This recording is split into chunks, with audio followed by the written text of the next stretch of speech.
So it's the week of the 2025 Oscars, aka everybody hates Emilia Perez. So it makes sense to review an Oscar winner, and I have just the perfect candidate, Braveheart. Two reasons for this. Number one, it was released in 1995, so it's its 30th anniversary this year. And two, as a Scottish person, my country has a very complicated relationship with this film, and so does everyone else for that matter. And why is that? Well, let's be blunt here. It would cause history teachers to rage with all of its inaccuracies. But if we ignore that, is it actually a well-made, entertaining film? I still think so.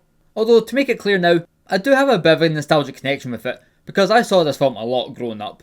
So just keep that in mind as I review this. Mel Gibson directs and stars as William Wallace, and aside from the unconvincing Scottish accent and being too lazy to grow a beard, he still does a solid job, all things considered. Early on, he's fun and he's likeable, but when he needs to get serious, he handles the drama well, and there's enough passion coming through. But honestly, he's outshined by pretty much everyone else. Patrick McGowan is damn good as Longshanks, a cold, heartless tyrant rolling with an iron fist. Brendan Gleeson is a great brother-in-arms as Hamish, as is James Cosmo, playing his dad Campbell. Angus McFadden does well in the moral dilemmas of Robert the Bruce, and David O'Hara steals every moment as the mad, Irish bastard Stephen. And a shout out to others like Catherine McCormick as Murren and Brian Cox as Argyle, to name a few. But also, there are a fair bunch who don't leave the same impression. While Sophie Marceau definitely acts well as the princess, I feel like a good chunk of her scenes don't have the same kick as they should, and come off as forgettable, which isn't good given her vital role in the story, as made up and fabricated it is in the first place.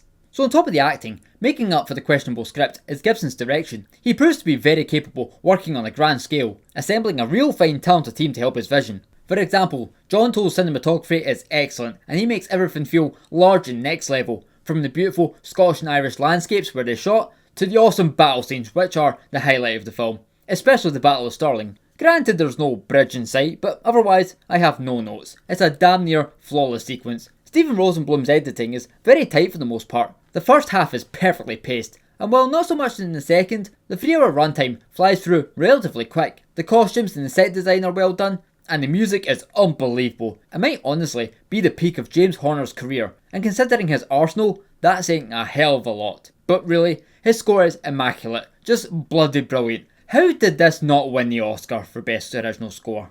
So while it definitely has problems, even beyond the historic stuff, the positives outweigh the negatives for me. There's just so many memorable characters and scenes, and on a technical level, it's well executed. Now personally, I think Apollo 13 would have probably been the better option for Best Picture winner, but hey ho, what can you do?